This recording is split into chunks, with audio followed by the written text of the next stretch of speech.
Hello and welcome to Straight Talk. I'm Melinda Nusafora. Turkiye has launched several airstrikes on PKK targets in northern Iraq following Sunday's terrorist attacks in Ankara. The Turkish Defence Ministry says it struck dozens of targets, destroying shelters and weapons depots.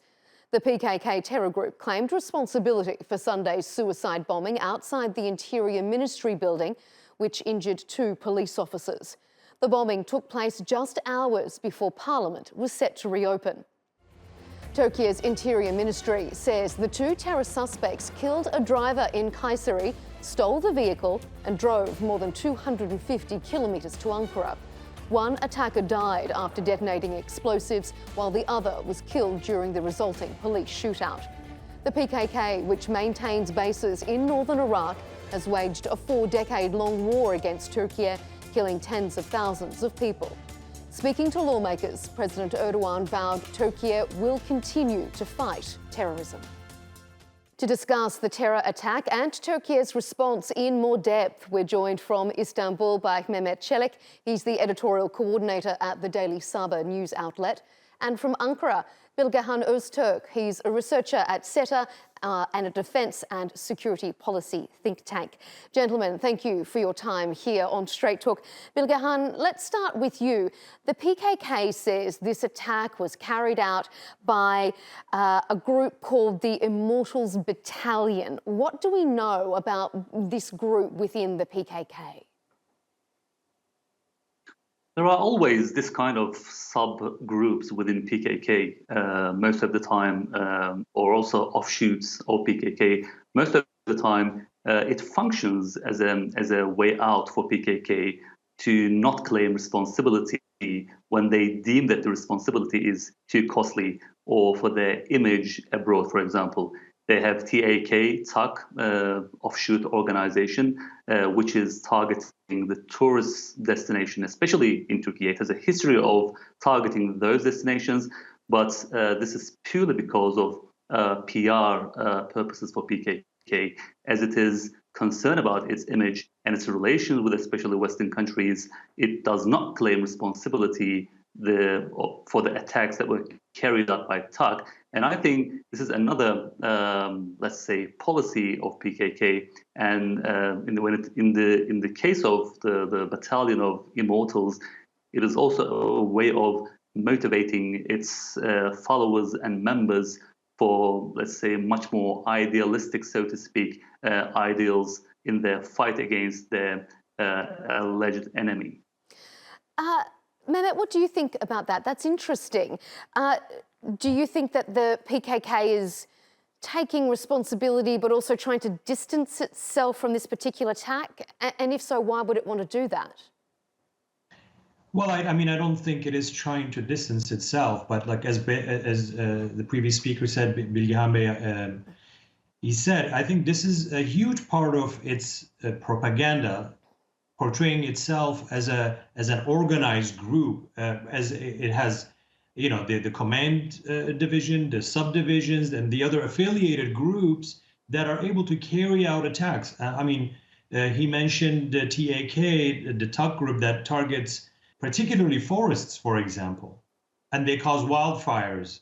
And this is done in a way to deter the state from its firm anti-terror operations, and in a way to saying that this is what we will do. We will burn the forest. We will burn some of the factories even to make sure that you stop your operations against the terror. I don't think the PKK is trying to distance itself in this specific case. Otherwise, they wouldn't have claimed it.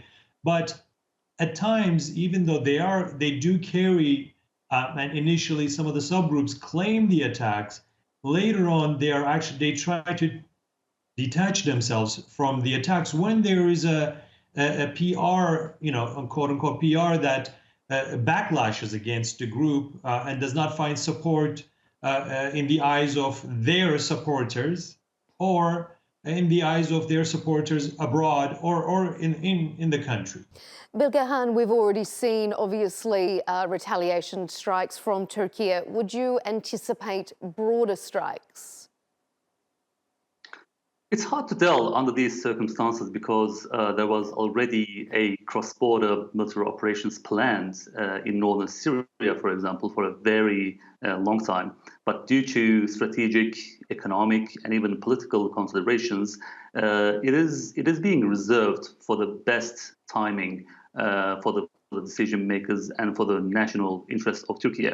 Of course, there's always a, let's say, payback and retaliatory attacks or operations carried out by the Turkish armed forces. It usually comes in the forms of the air bombings, especially the hideouts of PKK in northern Iraq.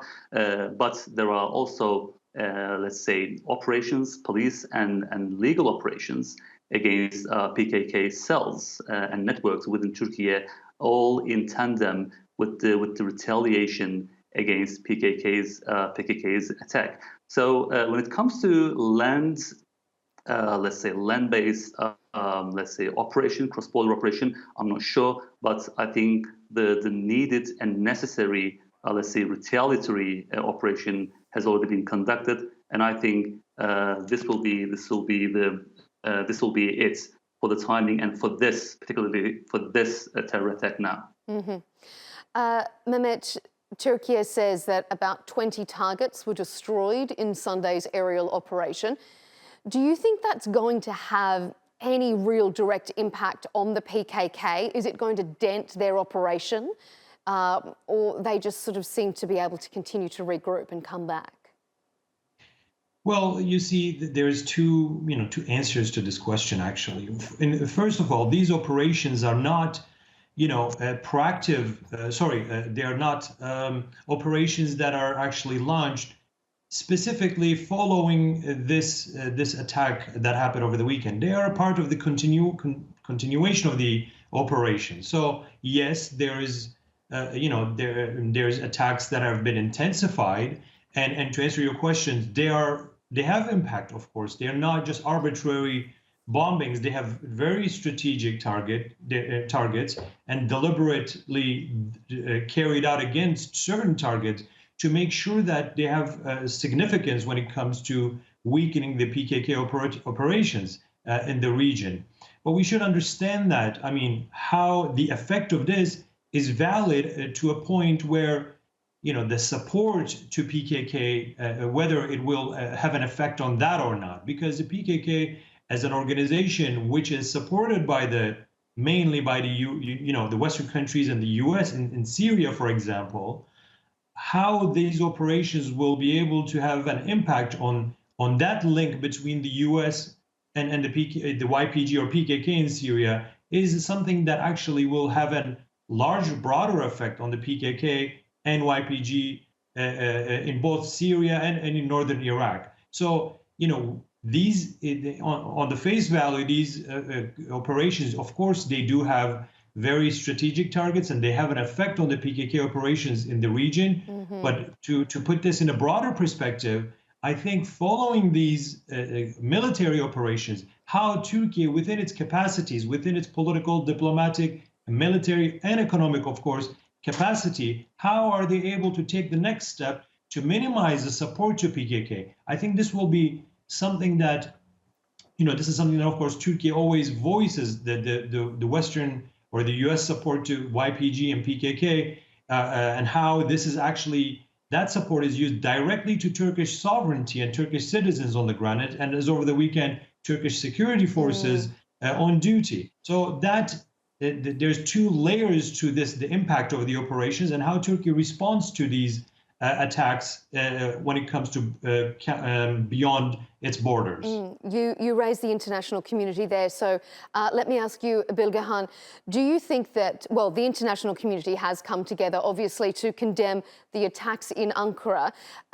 Turkey has long argued that Sweden has not done enough to crack down on PKK supporters within that country. Do you think that the international community is going to pay more regard now to Turkey's very valid concerns? I'm not sure about that prospect, to be honest. Yes, Turkey has been making the same arguments and strongly making the arguments based on evidences based on real threats posed by PKK, as we have seen the latest example at the weekend. But we haven't seen a greater regard to those considerations. Yes, Sweden's accession bid is a new impetus for the countries, for the states, which would be a thing within the real political thinking of states to pay more attention, because they have an interest in this now. But even so, I don't see a change in the behavior and also attitude of these states, especially the allies from which Turkey or Ankara expects the most. Yes, the condemnation messages of solidarity are all welcome, and they have always been in this way. But what Turkey is asking from now on is acting upon those, let's say, condemnation, or cracking down more practically on PKK members and sympathizers on their soil or whatever at their disposal within their capacity. More actions, not just words. Mehmet Çelik and Bilgehan Öztürk, thank you very much for your contributions here on Straight Talk.